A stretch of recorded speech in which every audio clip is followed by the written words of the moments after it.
Le partenariat pour encourager les réformes convenues entre le gouvernement de la République de Côte d'Ivoire et le gouvernement de la République fédérale d'Allemagne s'inscrit dans le cadre du Compact with Africa et de l'initiative du G20 afin de promouvoir l'investissement privé en Afrique.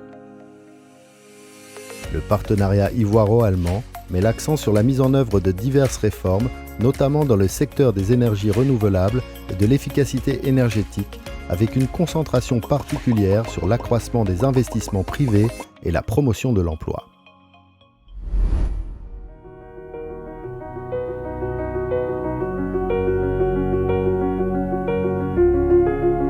Financer le développement par des mécanismes innovants est au cœur de l'agenda de la coopération internationale.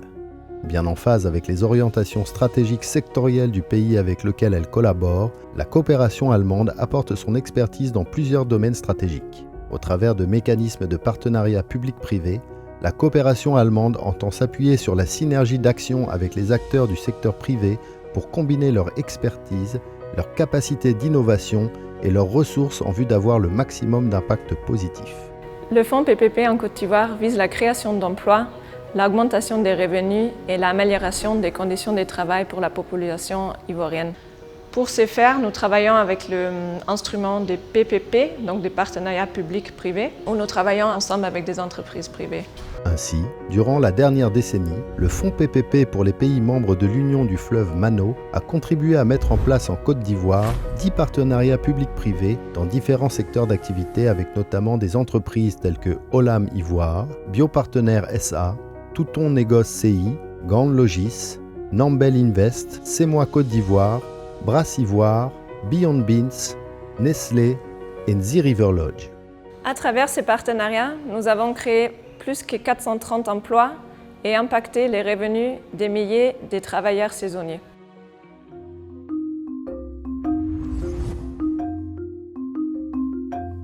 La réserve naturelle volontaire du Nzi, située dans le centre de la Côte d'Ivoire, est d'une superficie de 41 000 hectares, composée de vastes paysages vallonnés créés par les cours capricieux du fleuve Nzi et de la rivière Mafa.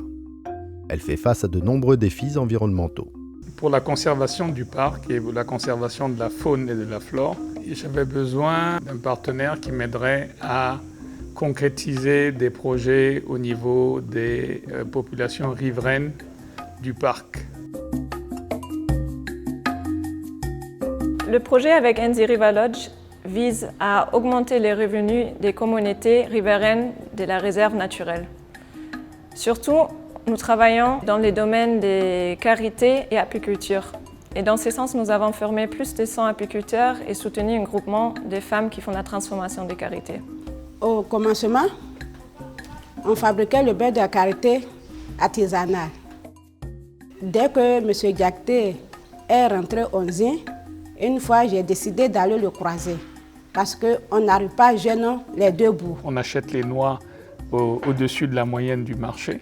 Donc, vu l'engouement des populations actuellement, je pense que c'est aussi un projet bénéfique, très bénéfique pour ces populations. L'usine, vraiment, ça nous a rapporté beaucoup. Avant, on gagnait peu, mais maintenant, on ne dépend plus de nos maris. C'est à partir de ça que j'ai escalaté mes 3 enfants.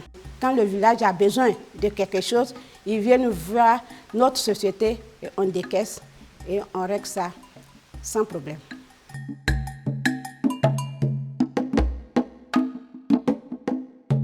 Ce projet a eu un changement positif dans notre vie. Vraiment, je suis contente.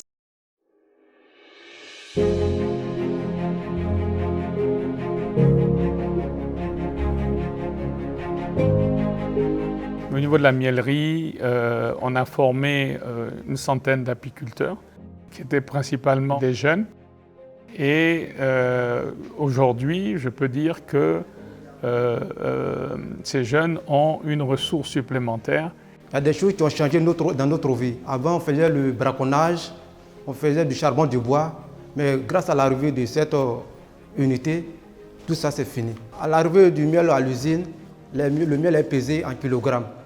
C'est en fonction du nombre de kilogrammes que tu déposes que tu reçois l'argent. Bon, cette année, par exemple, moi j'ai récolté 80 kg, qui a une équivalence de 160 000 francs.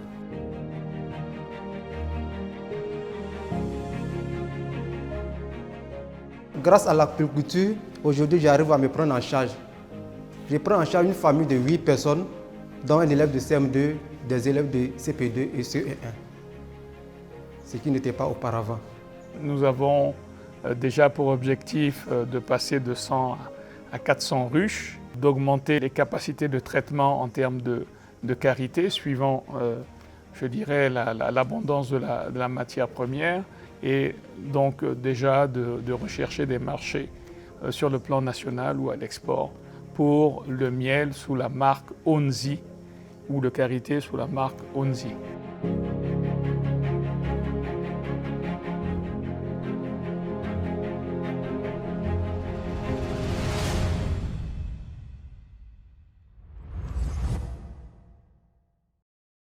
Le projet Partenariat public-privé femmes a permis de renforcer les capacités financières des femmes productrices de cacao ou membres de ménages cacao.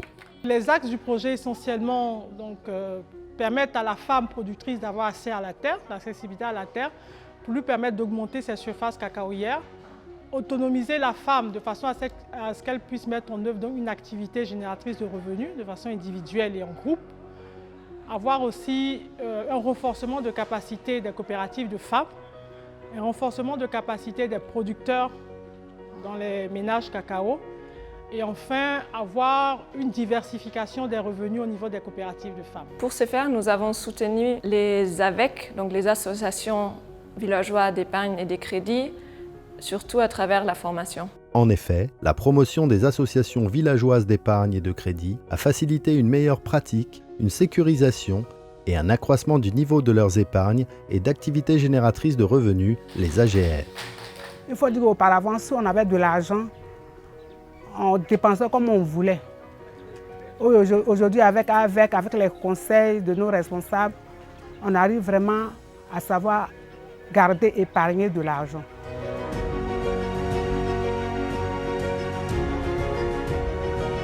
Le groupe nous a permis de faire un champ de riz. Nous-mêmes, on sème le riz, on le désherbe, on perd des produits pour pomper. Si c'est mis, on va couper le riz et on envoie au village. Avec l'argent que j'ai eu sous la main, ça m'a permis de soutenir mes enfants. Même il y a un même là qui a passé le bac. Dès que j'ai reçu l'argent, il m'a appelé et dit « Ah, maman », et j'ai expédié l'argent. Et puis ça a marché.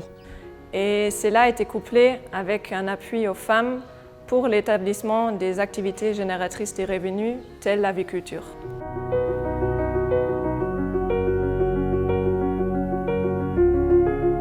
Ici, nous avons une ferme au niveau de la coopérative. Et aujourd'hui, ça a créé les revenus au sein de la coopérative elle-même. Grâce à ce projet aujourd'hui, nous avons engagé 30 jeunes et 20 femmes, 10 jeunes garçons. À travers la ferme, ils puissent s'en sortir pour nourrir leur petite famille et sortir de la pauvreté et se prendre en charge. Vraiment, ma vie a changé parce que j'arrive à vraiment collecter au moins 20 mes œufs et puis aller au marché pour vendre mes œufs pour avoir mon argent. Donc, ce projet nous a fait du bien. Le secteur privé est clé pour atteindre les objectifs de développement durable global. Et c'est pour cela qu'il est au centre des efforts de la politique de développement de l'Allemagne. Nous voyons ça dans les partenariats des réformes ici en Côte d'Ivoire et dans l'agenda des Compact with Africa. On croit que le secteur privé est le moteur de la création d'emplois et aussi peut être un catalyse d'innovation.